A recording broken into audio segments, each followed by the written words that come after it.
I lured my husband's wealthy compadre and forced my husband to quit his job to work for him. But when he found out, he cut me off completely. Why, he couldn't understand my reasons. How selfish he was. My husband's close friend returned from the province. He came back completely changed, with a car. He bought a house and a piece of land that he turned into a market. For 8 years, we heard nothing from him. We thought he had died in the events of 2019 or that he had gotten married. For years, my husband looked for him on social media, but he never had any results. At the beginning of 2022, after Christmas, my husband's close friend returned to the city with a new truck. The first place he visited was my house on a Sunday, when we were all having lunch. The reunion between my husband and Fernando was emotional. They both cried. I was also excited to see him. My children, not so much. They didn't know him well. It's normal. He brought many things for me, for my husband, and for my children. We had lunch, and after that we went to the living room to chat. My husband sent me to buy beers to make a toast. The neighbors asked me who owned that truck.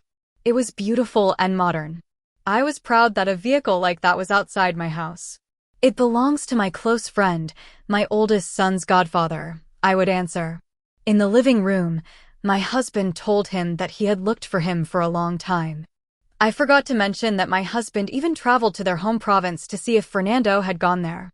Once, Fernando said he was thinking of doing it, that he was thinking of traveling, but he never said when. My husband thought it was like those times when Fernando would say something and never do it. Then, one day, my husband's close friend just stopped going to work. Everyone thought he was drunk in his room, but days passed and he didn't appear. They started looking for him and were surprised to find that his things were no longer in the room. Everyone realized that he had followed through on what he said about traveling, but he never said where or wasn't very clear, as if he wanted to hide where he was going. In the province, they told my husband, Jose, that Fernando had been there for a few months, then he left with some guys. No one knew where, but they told him he was fine on one hand, but on the other hand they told him that the people Fernando was seen with were not from the area, just a few of them. And these were people who were said to have problems with the law. I remember now that my husband, Jose, told me that. I forgot that part. We hadn't talked about him for almost 8 years. How was I supposed to remember that part of the conversation? Fernando told us that he had been working in a mining complex that turned out to be very profitable in the long run, and now it was time to enjoy the fruits of his labor. My husband tried to find out more about that mining project, and Fernando told us a story that seemed real, with real problems and situations that made us laugh and be amazed. First, he said that his life sucked in every way, and although his friends and my husband, his close friend, tried to help him, he recognized that he never did his part. Then, he met a woman who had a brother who traveled every 3 months for 4 months to the province and came back with money. He said he worked in gold mines on ownerless land and that when the guy came back, he brought a good amount of money. So, he started to consider that idea, to go to and see what that job was like. He mentioned it to his friends, but they all made fun of him. He never said what the reason was for going to the province, but he did say that his destiny was elsewhere and not in the capital. I remember those talks with my husband and with him, but it was very difficult to take him seriously, given his history of never finishing anything. Then Fernando says that a day before leaving, the girl came back with her son's father and told Fernando that he had no future, that he was and always would be a loser and a drunk. This was the straw that broke the camel's back for him. He took his things in the early morning and left. Fernando already had some information about the places where they picked up workers returning to the mine, so he didn't go in blind. But to work with them, with the miners, he still had to wait a few months, so he went to his hometown and waited a few months before leaving. But during that time he met some guys who were looking for people for mining jobs, but in a somewhat remote place, even further away from the areas they knew. Fernando said that these men were businessmen and were looking to expand into still virgin lands. He accepted the job. Among the bosses was a guy who called himself Arturo. Fernando later discovered that his name was actually something else, but for my narration we will call him Arturo. Fernando became friends with him, and that changed his role. Little by little he started. He learned how things worked in those kinds of places, and even became a partner with a loan that Arturo gave him. It wasn't easy because the other bosses didn't accept him rising so quickly, but Arturo was the one in charge, and the others had to accept it, not without first causing him problems and trying to get him kicked out, but he managed to overcome all that. Both Jose and I knew that those jobs were illegal. So Jose asked him if it was about illegal mining. Fernando answered very calmly, not without laughing a little first. He said it was normal for them to think that, but that it wasn't. The company was legally constituted and they only hired professional people, but he was lucky to arrive at the right time. He told us about his life in that place, about the problems and the confrontations. He said he was close to losing his life when they were robbed, but they were able to escape. He told us about the parties they had, about how good the workers were at what they did. He told us that once they ran out of gasoline in the middle of the road and had to walk for a whole day. He told us about the collaborations they did with the nearest town, which had changed the lives of hundreds of residents. He also said that he himself had to face corrupt authorities who tried to shut down their company. These authorities were bought by the competition. Then, the big question came from Jose's mouth. And why did you come back? Fernando said that it was enough for him to live isolated in that place and that he had already exploited those lands a lot and that his partners were thinking of going to an area further in, almost on the border, which Fernando declined.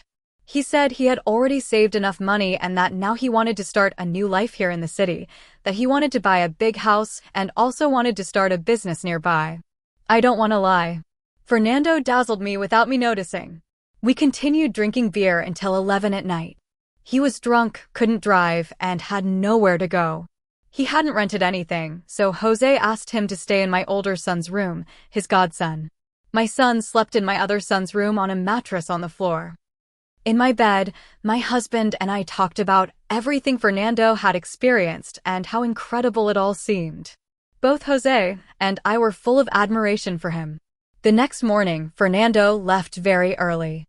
He said he had pending matters. It seemed a little strange to us because he had just arrived. At least that's what he said. How could he have pending matters if he arrived yesterday? In the afternoon, he returned around 6. Jose had not yet come home from work. I invited him for a snack and we sat down to chat. I asked him about any woman in his life, and he said he came for that too, that he was looking to settle down and start a family. Fernando said he had already seen the house he wanted to buy and said he would take me and Jose to give our opinion. He asked how I had been with Jose all this time. I told him I couldn't complain, but that I thought we could be better if Jose were a little more like him. Jose sought something secure and we were doing well, but I always wanted more. We didn't have a car. Jose always said it was an unjustified expense. Fernando said he understood, that he had thought the same in the past. The conversation with Fernando up to that point was flat, without interest from either of us, but I was interested in knowing how much money he had and what house he wanted to buy, and he hadn't even told us about the business he was thinking of starting. So, we were sitting on the couch and I got up. I admit that as I did so, I tried to suck in my stomach and push out my hip. I don't know why I did it. I swear that at that moment it was an unthinking reaction. It's the same when a man sees a beautiful woman with a good body and tries to impress her by standing up straight, sucking in his stomach. Women also do the same when we see a man with power, and Fernando showed a lot of power. I noticed he looked at me and then he said, "Time has treated you well, my friend." My buddy was always lucky in love. I felt really flattered by that. Fernando was a new man. I want you to understand that. What he told me dazzled me. I saw him as a guy capable of anything. Powerful. What can I say? It was like that. I was clouded. Nothing you might be imagining happened at that moment. I thanked him for the comment and changed the subject. If there was any spark, it died the next second. He asked me about his godson and said he was willing to pay for college or whatever he wanted to study. He also said he wanted to be more present for him now that he was back. All of this dazzled me. I know it shouldn't have been like that, but it was inevitable. His clothes were designer, his shoes. He took out his iPhone, the most expensive one that had come out so far, to note down Jose's number and mine. His cologne was very expensive, with a scent I had never smelled before. I lost my head, but I didn't notice any intimate interest from him towards me. I stayed in the kitchen for a while preparing another tea while he called Jose to ask if he was arriving or if he was far away so Fernando could go pick him up. Jose told him he was 5 minutes away. Jose is coming home hungry, so I stayed in the kitchen preparing his dinner. Then I heard him talking to his ex, the woman he was with before he left, the one who left him for her son's father. He greeted her and told her he was in town. She replied that she already knew, that they had told her. He asked if it was true that she already had 2 children, and she took a few seconds to answer, and then said yes, she already had 2 children. Fernando had his cell phone on speaker. I don't know why. That's why I heard everything. I felt a little jealous. I was surprised by that feeling towards my husband's friend, but I ignored it. When I was serving Jose's food, he arrived, greeted Fernando, and then came to find me. He hugged me and kissed me as always. I felt strange that afternoon. I didn't feel the same as I had the previous days, but I acted normal. Fernando said he would invite us to dinner after showing us the house he wanted to buy. Jose agreed and said he was happy that Fernando was settling down. Before heading out to the highway, Fernando received a call. Jose and I were already in the car. We were admiring the luxury of the car. It was spacious, elegant, and modern. Jose said he wanted one like that for the family. I told him that with that salary it was impossible. Then, he replied that with that salary, he had built our house and had given us some comforts. I reconsidered and realized that the way I answered him, the tone I used, was not appropriate. I'm sorry, love. Don't take it the wrong way, I said. I became affectionate with him and told him it would be a beautiful thing if he could have a truck like that. Jose didn't answer me. He was upset by my previous response. I tried to get closer to him, and he moved away. Then, I looked out the window and saw that Fernando was a little tense while talking on his cell phone. After a few minutes, he came back and said it was the owner of a piece of land he was buying and now he was asking for 10% more than agreed. Fernando said he had the money to pay them more, but that the owner should respect the agreement. Jose agreed with his friend. Then, they talked the whole way, leaving me out of the conversation. They laughed and joked. I felt a little angry, but I understood. They are close friends and have a lot to talk about. We arrived at a very expensive area downtown. There it is, said Fernando. This was a 3-story house on a 250 square meter plot. The price was very high, but Fernando wanted an extra opinion to buy it. The house was beautiful, both inside and out. You should buy it, buddy, because if not, I will, said Jose. We all laughed, but I found Jose's joke pathetic. As a woman, my friend, how do you think a woman can turn this house into a home? Fernando said to me. I was speechless. Jose and Fernando were waiting for my answer, and I said it depended on the woman he chose, to which Fernando replied that it was the most sensible answer he had heard. That flattered me. I felt smart. Honestly, I didn't know where that answer came from. We gave Fernando our approval and, as promised, he took us to an expensive restaurant. The place was nice. We had never been in there. I once passed by here and swore that one day I would come in and not to ask for leftovers from the plates. And look at us, today I'm here with my buddy and my friend, said Fernando. I liked that he included us.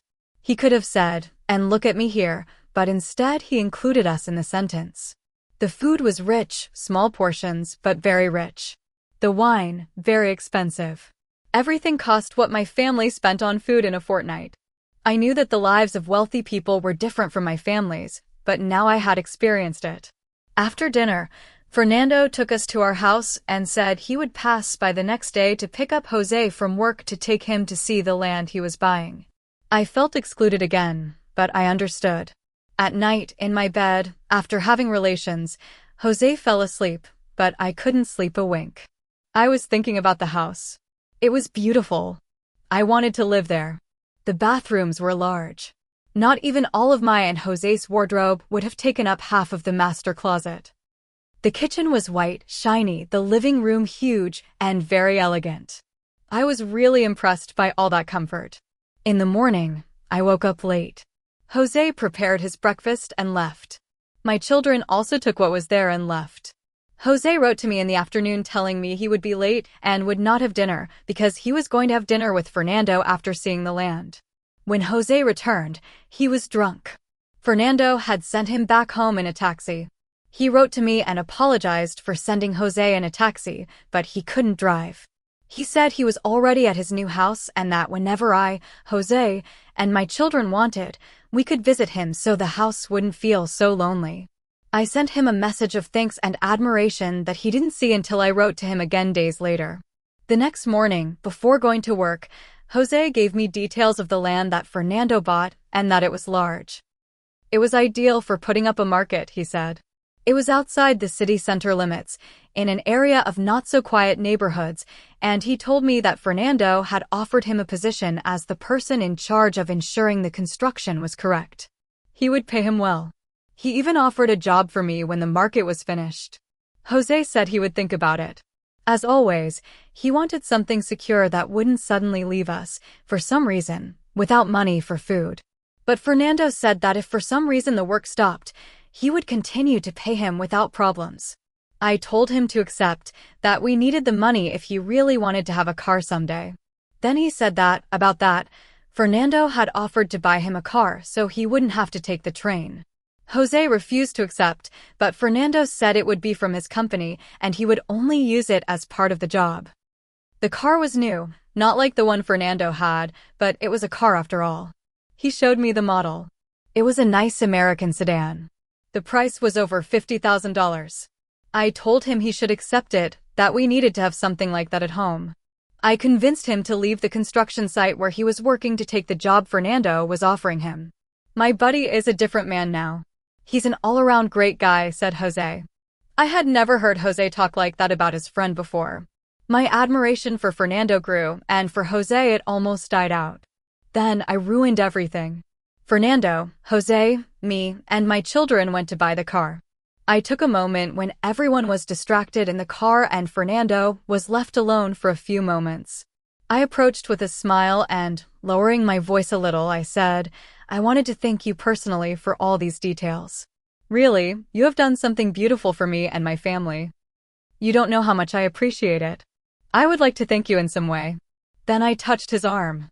He looked at me with a surprised face, smiled, and said, My friend, you know I will always take care of you. You are my family, and if you want to thank me, you can come to my house tomorrow. They will bring my furniture, and your help would be useful. Okay, I said. Jose called me to get in the car. It was nice and very comfortable. In a few days we would have it at home. We were excited to have something like that at home. Then, Fernando took us to a restaurant. It was not as elegant as the previous one, but it was very familiar and cozy. Then, the waitress came over and greeted Fernando. He introduced her as his friend and ex-colleague. I knew instantly that she was the woman who had left him for her husband. Fernando asked her in front of us if her ex-husband had already appeared. She said no in a low voice. Then he said that he would surely appear as in the other opportunities. Then he said to call him later when she got off work. She said yes, that she would call him. She seemed sad. She thanked him for everything and went to get the food order. Then Fernando explained that his friend's husband had left home again. Then he changed the subject without letting us give our opinion on the matter. We had a fun and cheerful night. Fernando told Jose that they would start the procedures for Jose's driver's license and his practice, and that Fernando would pay for everything.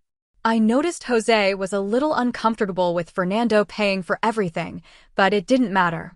Jose brought up the topic when we were about to sleep. He said he felt useless when Fernando paid for everything and that he didn't want to set a bad example for his children. I told him it was nonsense and that we were lucky to have someone like Fernando as a friend. Fernando wrote to me around 12, when Jose was already asleep. He said to go to his house afternoon because he would be with Jose with the paperwork and driving practice. Then, Fernando would drop Jose off at the site so he could see how the excavations for the foundation were going. I got ready as best I could. That day I arrived and he still hadn't arrived. I was embarrassed to have to wait outside. I sent him a message and he told me he was very close. He arrived and apologized for the delay. We went in and he said the furniture would arrive in 15 minutes, that I should help him see how it would look best. I asked him what he had ordered for the master bedroom. He said the best to be very comfortable. He took me to the room and, as he showed me where the bed he ordered would go, he asked me what impression the woman from the restaurant had given me. I was speechless. I didn't expect him to cut the moment I thought was happening like that. So I told him I didn't know her very well, but it seemed to me that she was very worried about her partner, and that made me think she loved him. He looked at the floor and said yes, that's what it seemed like. Fernando's cell phone rang. It was the furniture store. We went down and they started bringing up the living room and master bedroom furniture. One of the young men told me, "Ma'am, your husband said we could put this little table here, but I think it would be better on that side, don't you think?" "Yes, I think you're right. I'll tell my husband that I said to put it there." I smiled to myself. Then Fernando came up and told me, "A young man said my wife chose where a piece of furniture is going to go." I got nervous, but I took the opportunity and asked him if he had ever liked me. He was silent and said that my buddy shouldn't know. "Okay," I said, "he won't know anything." Fernando said yes, that when we were young he liked me, but that I chose his buddy and he had to forget about me. I didn't let him finish talking. I took him by surprise and kissed him. My buddy kissed me back. Then, a young man appeared behind us, apologized and said they had finished with the furniture. We separated and Fernando went down to open the door for them. I wasn't thinking about anything at that moment. Only Fernando and I existed. I waited for him to come back up. He came up with a bottle of wine and the rest is history. I fell in love with Fernando. That's why I did what I did. We were in bed for about an hour and a half. Intimacy was not something my buddy excelled at. That prize goes to Jose, my ex-husband. But I didn't mind doing almost all the work with Fernando because what I liked about him was his status, the confidence he had now. In everything he wanted to do, I wanted to be present. I wanted to be part of it, of his projects. I didn't think about consequences or my children. I didn't think about anything. Only that I wanted to live my buddy's life and be his woman. I didn't know that what he said were only half-truths. We started an extramarital affair. We agreed to find the right time for me to separate from Jose, but we knew it would be very difficult for my family, especially for my children. So, Fernando tried to buy my children, especially his godson, with expensive gifts. He bought my older son a motorcycle, expensive clothes, and sneakers. My son turned 18 and that was his birthday present. He gave my younger son a very expensive computer. He set up a game room for him, or something like that. He kept Jose busy almost all day working on the future market. My relationship with Jose gradually declined. I tried to maintain it as much as I could because I was afraid of becoming Fernando's woman, but losing my children. That terrified me.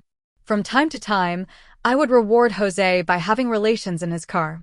He liked to do it there, but I preferred to do it in Fernando's truck. We maintained this relationship for a year and 7 months. The day to leave Jose never came. One afternoon, Fernando asked me if I could open an account so he could make a deposit. I told him there was no problem. He said he would only make small deposits, just to have a petty cash fund. He didn't tell me why he wouldn't open a bank account in his name, and I didn't ask him either. He lied about the amount he would deposit. I found that out much later. One day, I received a call from an unknown number when I was in the administration of the market where I now worked. It was a guy who said to give a message to Fernando. The message said that he had 48 hours to give him what was his, or he would come to collect it personally. I was paralyzed. Unable to answer, the guy asked me if I had heard what he said. I only answered yes, and he hung up. I sat at my desk and thought about what the hell Fernando was involved in. But I wasn't the only one who had communication with that guy. Jose did too, but it was in person. The guy approached Jose when he was supervising some trucks that were leaving merchandise at the warehouse. He told Jose the same thing he told me. Jose called me and asked if anyone had come to the office. I told him no and asked if he was expecting someone. He said no, but that he would come up to talk to me. Then, when he was with me, Jose told me what had happened and also told me that there were rumors that Fernando had made the restaurant woman's husband disappear. That's why Jose allocated a monthly amount to him and also believed they were sleeping together. This made sense to me, since sometimes Fernando would cancel our intimate encounters. He would say he had meetings and couldn't meet with me. I'm not saying he didn't have meetings, but I don't think the times we were supposed to meet and he canceled were just for that. My marriage with Jose went through a stage where we had already lost what we had before. When Fernando didn't show up, I would wait for my husband with a hot meal. We would chat. We would spend time together with my children, but now my younger son spends all day on the computer playing. My older son would ride his motorcycle with his girlfriend. Jose was working all day. Fernando had told him he would make him the manager of the market. The monthly income from the stall rentals was large, but a large part also went to maintenance and other payments. I didn't realize that Fernando was still depositing money into my account because he bought me a new cell phone and kept the old one where my accounts were. I opened new accounts in another bank at Fernando's request. With everything Jose told me, I started an argument with him. I defended Fernando. Jose was surprised that I would defend his friend in that way. So, yes, I could say I gave myself away a little, but Jose didn't say anything about it at that moment. Jose asked me several times why I defended Fernando like that, in that way.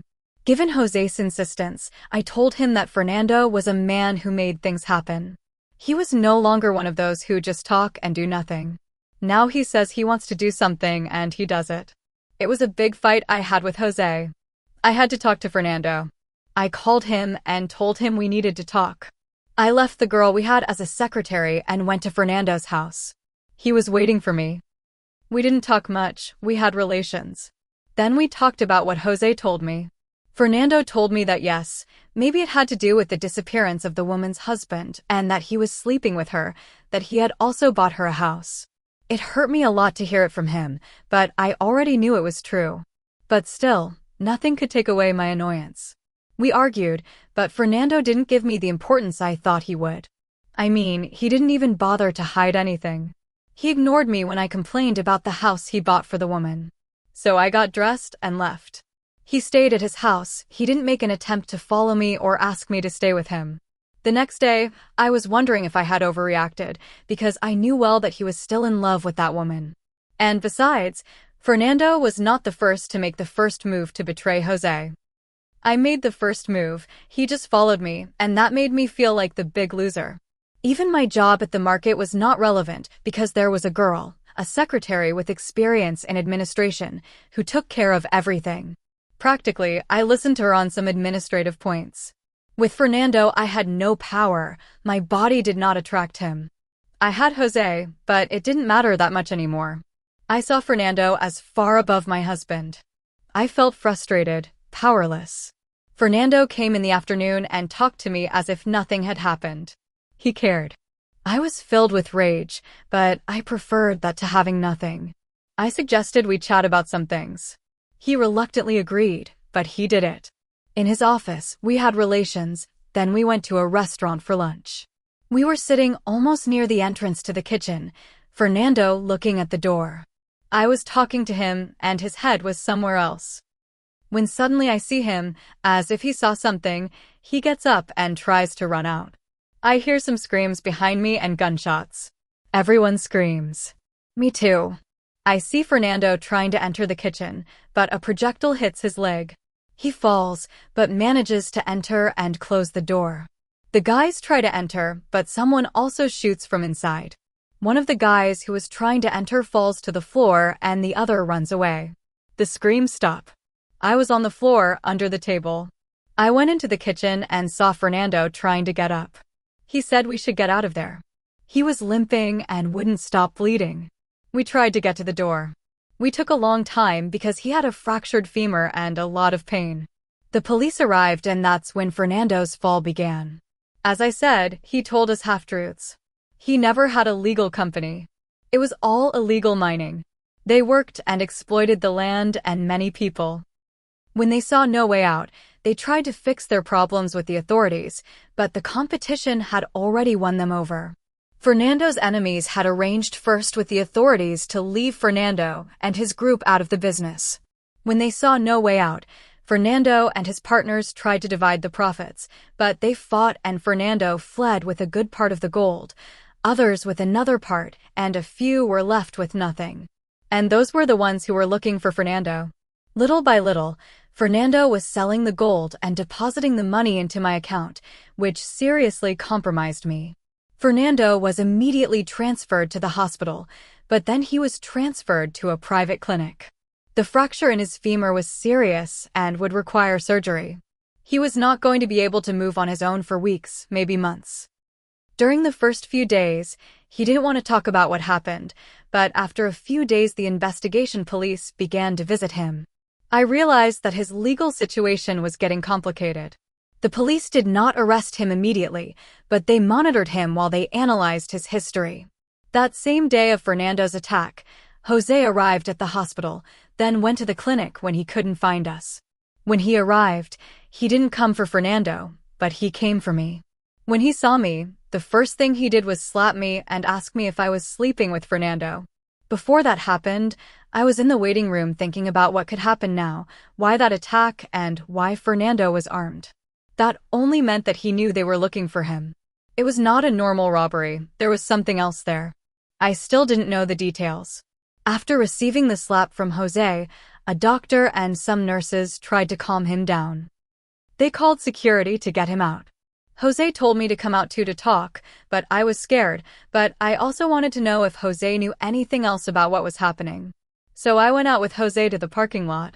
Jose asked again if I was having an affair with Fernando. I told him we had been attacked and that Fernando was in surgery. Jose replied that he wasn't interested and yelled at me to answer the first question. I told him yes, that I had been sleeping with his friend for over a year. Jose raised his hand again. I covered my face.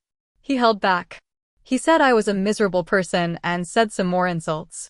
He told me to get in the car and go with him, but I told him I would stay with Fernando. Jose looked at me and said, okay. And he left. My home was completely broken that day. My older son moved in with his girlfriend. My younger son seemed not to notice anything around him. Jose sometimes didn't sleep at home and no longer went to the market to work. The investigation police also went to see how the market was operating. They spoke with the secretary. Fernando received a visit from the police. They also spoke with him several times in private. Days later, I realized that I was also under investigation. I was summoned to give my statement. There I learned everything Fernando had done. They recommended I get a lawyer. They also summoned Jose. I hadn't spoken to him since he left the clinic. I tried to reach an agreement with Jose to tell the authorities the same thing, that we knew nothing about what Fernando had done before. But Jose refused to agree with me. He practically told me that we were each on our own. Now, the agents continued to track financial movements and ask questions. They knew there were suspicious deposits in my account, but they still didn't have enough to formally charge me. My lawyer told me this, but that I would have problems. I would undoubtedly have them. In the investigations, I appeared as Fernando's lover. There were raids. Then the market closed, Jose's car was taken away, and he was arrested. Then they came for me. I was about to enter the clinic. They didn't let me in and they arrested me at the entrance. They handcuffed me and took me away. There was no danger of Jose or me fleeing, so they released us and we began the trial on bail. When they called Jose for a second statement, his attitude changed. He was no longer just a betrayed husband. Now he was afraid of being dragged down with me. Then they asked me, "Did you know about this?" showing the financial reports. I had no idea. I trusted Fernando. I didn't know he was receiving money in my account. I was just at the market, but I never found out about this. They didn't let me see Fernando. When he could already walk with crutches, I learned that he was arrested. He didn't call me.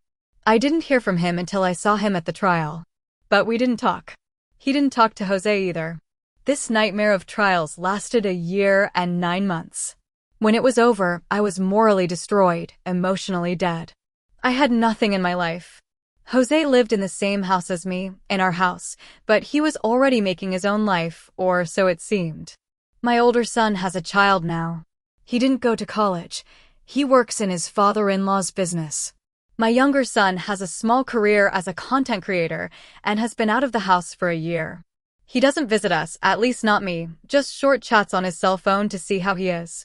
Both Jose and I were on probation. The truth is, we were lucky.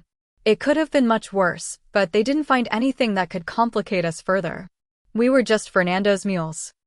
We collaborated with everything we could with the agents, but Fernando is not in prison. The market opened again, but it has other owners. I don't know how that's possible. It was supposed to be confiscated. Fernando's house also has other owners. Fernando's woman is also nowhere to be seen. I have looked for her to find out about Fernando. I think she left with him and her children. My house is divided. Jose managed to build the second floor and a third that he has put up for rent. He lives on the second floor. I occupy the first floor, and I have a space in case one of my children decides to come back. I have tried to talk to Jose several times. I have proposed the idea of fixing things, of us becoming a family again and getting our children back. But Jose no longer has plans in which I'm present. I know it's cynical of me to turn to Jose now that I have nothing, but I feel lonely, and I want to recover something of what I have lost. Post 2. A year and 2 months later. Hello, thank you for your messages of encouragement and hope. I wanted to leave a final message for all the people who have been asking for an update on my case. In my life, these last few months things have happened. Jose asked for a divorce after so much talking to him and asking for a chance. We have been separated for almost 8 months now. He has a new family with a woman who worked at the market. I saw her many times talking to Jose, and I never imagined that something would happen with them in the future. She has 2 girls and is a widow. They moved to the second floor with him. I left the house and put my part up for rent. Since I left, I don't see Jose. He definitely buried me. Before I left, I talked to him and told him that out of respect he should take the woman and her daughters to live somewhere else, but he didn't even care. She would play music at full volume when she was alone. Sometimes I have heard them having relations with the woman when they were alone. That hurt me emotionally. I had no peace. The girls made noise, they called him Dad when I was near or they saw me pass by. The woman would send me indirect messages. They would throw trash to the first floor for me to pick it up. I argued with the woman many times. It was a nightmare while I was there. My tenants, who now live on the first floor that I rented to them, say they have no problems with Jose, nor with the girls, nor with the woman. I think Jose and his new family were just trying to kick me out. I'm currently staying at my mom's house. My children continue with their lives. My daughter-in-law is pregnant again with my older son. I don't have a relationship like the one we had before. They have allowed me to visit them, but I feel that something broke after Jose told them that I was willing to leave them for Fernando, and from that point on they have not seen me as their mom again. My younger son is traveling. Now he goes to different places. He is never in one place. I have not heard anything at all from Fernando, nor from the woman. Sometimes I look back and see the day Fernando, Jose's friend, arrived with his new truck. And I think about everything we experienced in such a short time, how money changed us all. But when the money was gone, we were no longer the same. The worst part is that I feel like the big loser in all of this. I feel like I'm the one who got nothing and lost everything. I don't have Jose. My children don't visit me. Fernando left with that woman. I'm not interested in knowing what I could have learned from all this, because I doubt very much that something like this could happen again. But if I could turn back time, I wouldn't force Jose to take the job Fernando offered him, and I wouldn't let myself be dazzled by material things. Life goes on for the others. Jose with his new family, my children with their own problems. But for me, life stopped at the moment when everything fell apart. I don't expect answers, nor advice, nor words of comfort. Now I just wanted to close this in some way, because there is nothing more to say. Just to thank everyone for their messages and wish them a good life.